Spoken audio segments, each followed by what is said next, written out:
Hello and welcome to the newsroom. I'm Thomas Porteous and we start this hour in Europe, and in London, British Prime Minister Keir Starmer met with Ukrainian President Volodymyr Zelensky, French President Emmanuel Macron and German Chancellor Friedrich Merz. The leaders have made statements on the US peace proposal and the path towards ending the war. Let's take a listen into them.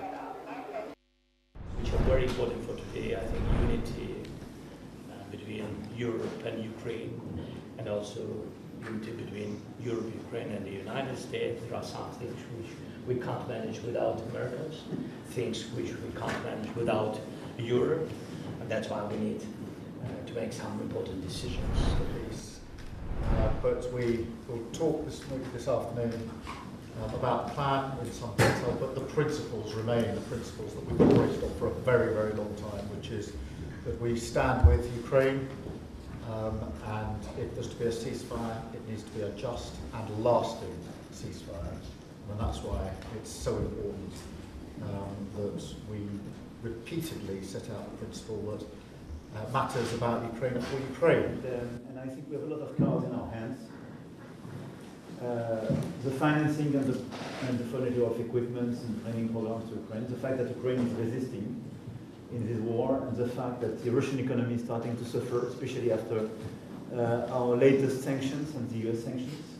And now I think the main issue is a convergence between our common positions, Europeans and Ukrainians, and the US to finalize these peace negotiations. I'm skeptical about some of the details which we are seeing in the documents coming from the US side, but we have to talk about that. That's why we are here. Thank you for your invitation. Thank you all. Statements there coming out of London, but joining me to discuss this is my colleague Meher Khurana. Meher, what more can you tell us about these remarks that have been made today? Well, yes, Thomas, a lot of diplomatic moves are taking place and discussions as well, especially in London today.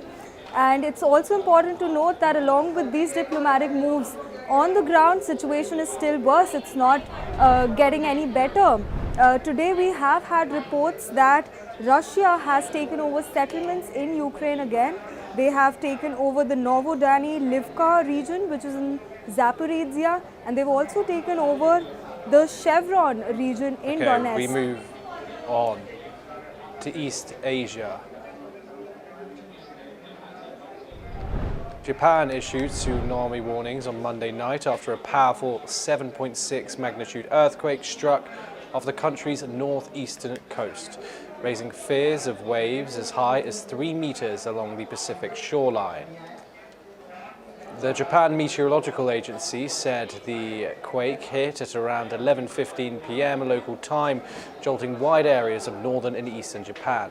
According to the national broadcaster NHK, the first tsunami waves were expected to reach port areas between Aomori and Owate prefectures by 11:40 p.m. local time.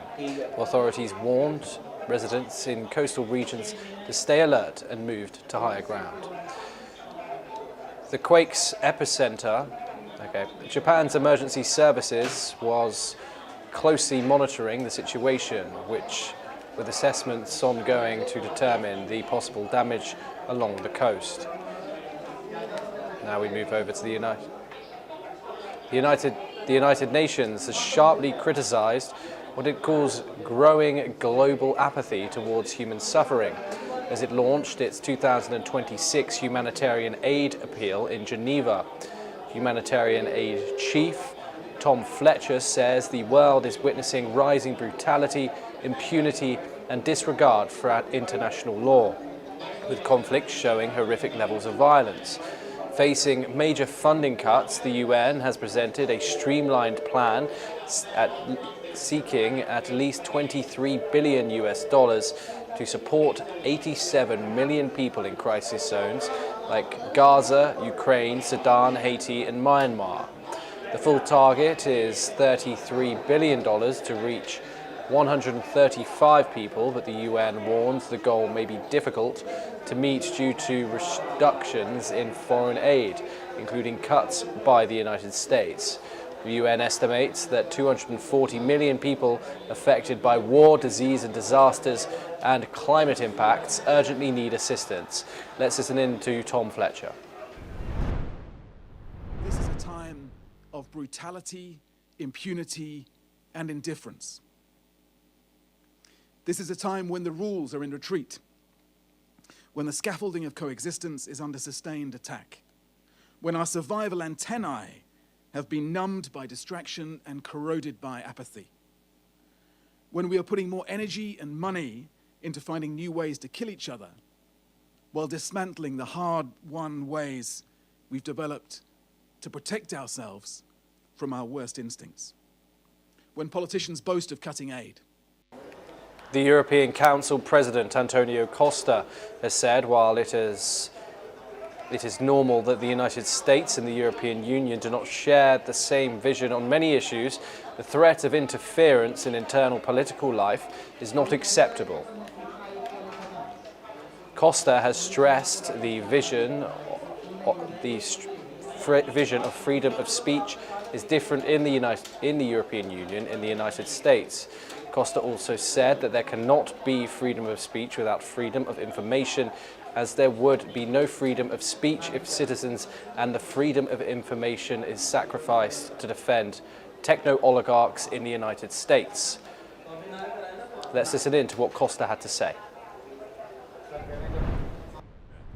Ce qu'on ne peut pas accepter, c'est cette menace d'interférence dans la vie politique de l'Europe.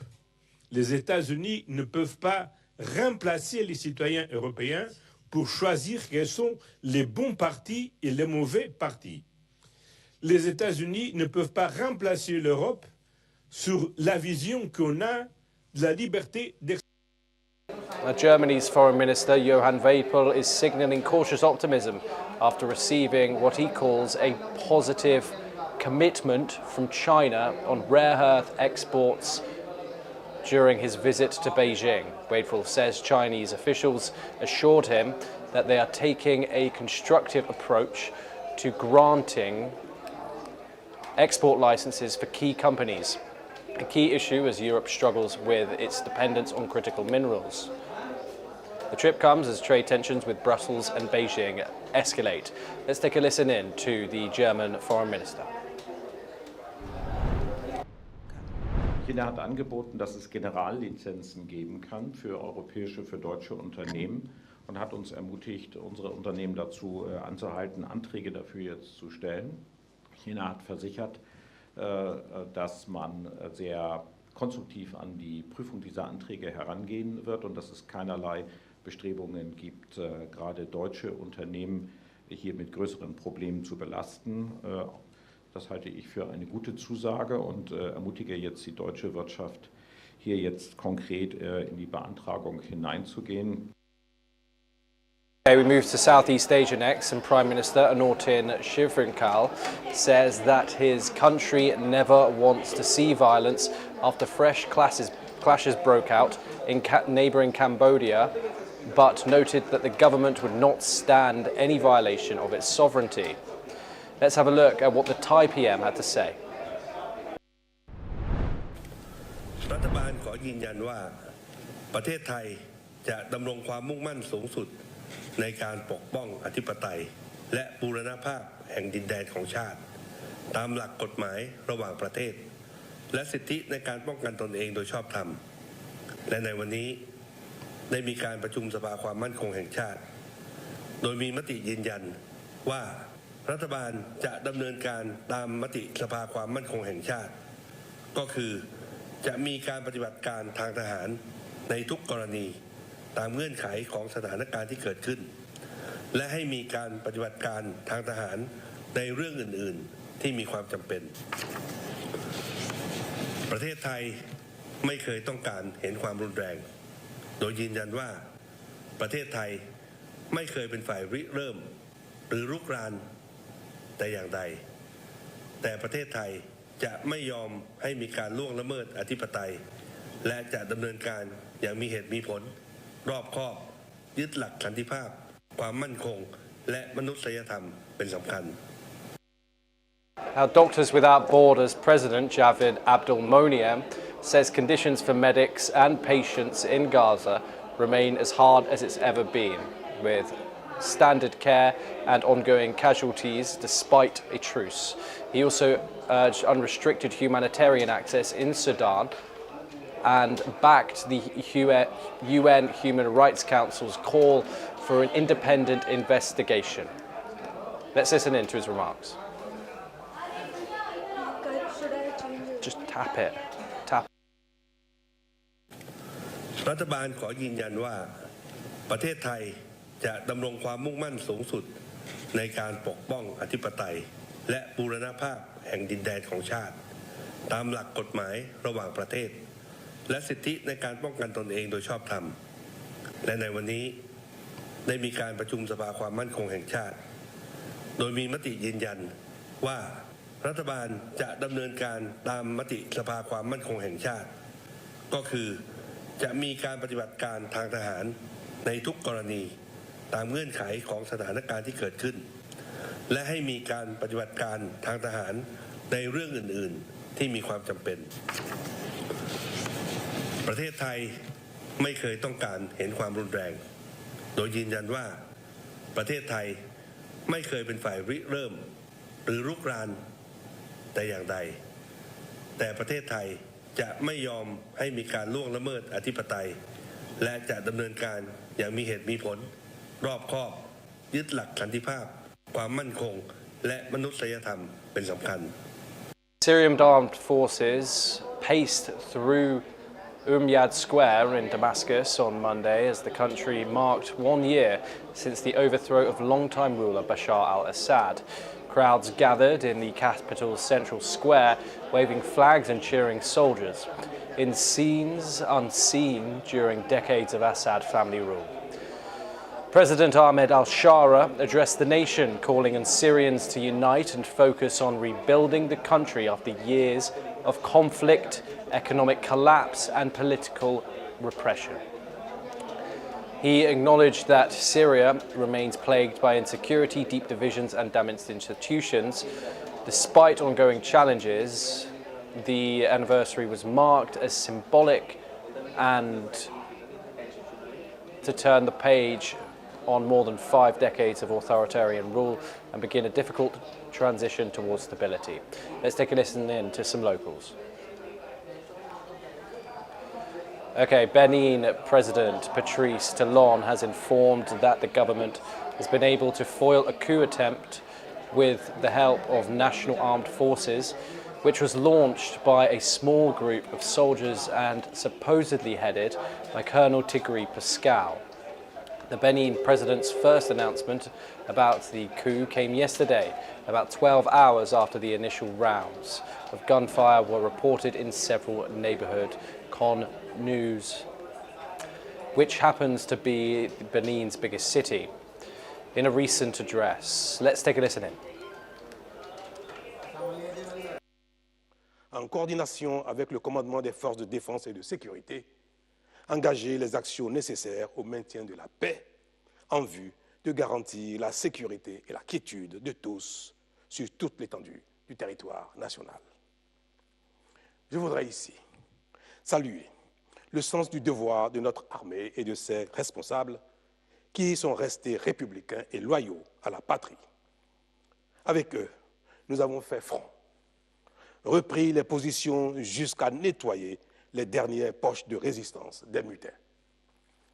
Cet engagement et cette mobilisation nous ont permis de faire échec à ces aventuriers et d'éviter le pire à notre pays.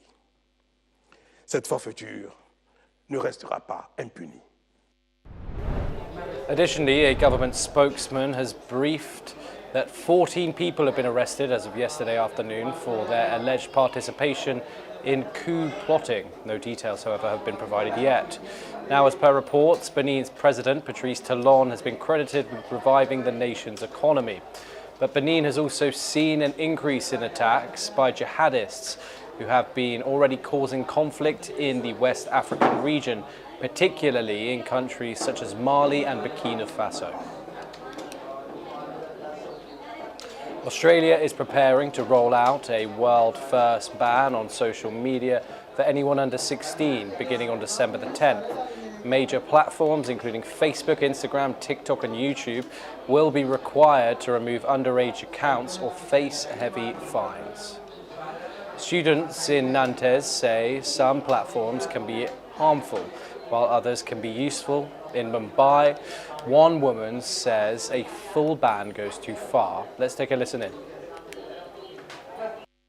Australia ने जो अभी फ़िलहाल social media पे बच्चे लोगों के लिए जो बैन किया है वो मुझे लगता है कि पर्सनली मुझे लग रहा है कि वो बहुत अच्छा काम है क्योंकि उससे बच्चे लोग थोड़ा बाहर रहेंगे उनको बाकी चीज़ों पे वर्कआउट करने के लिए बहुत चांस है वही चीज़ अपने इधर इंडिया में तो हुई वो भी बहुत अच्छा होगा कि मोबाइल से बदले ग्राउंड पे आके कुछ फिजिकल एक्टिविटीज़ बच्चे लोग करेंगे तो उनका हेल्थ इशू कोई नहीं रहेगा आँख भी सब पढ़ाई बिढ़ाई सब अच्छी तरह से हो जाएंगी.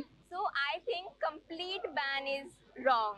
It should be partially banned because according to me nothing is either black or white. Nothing is either very good or very bad.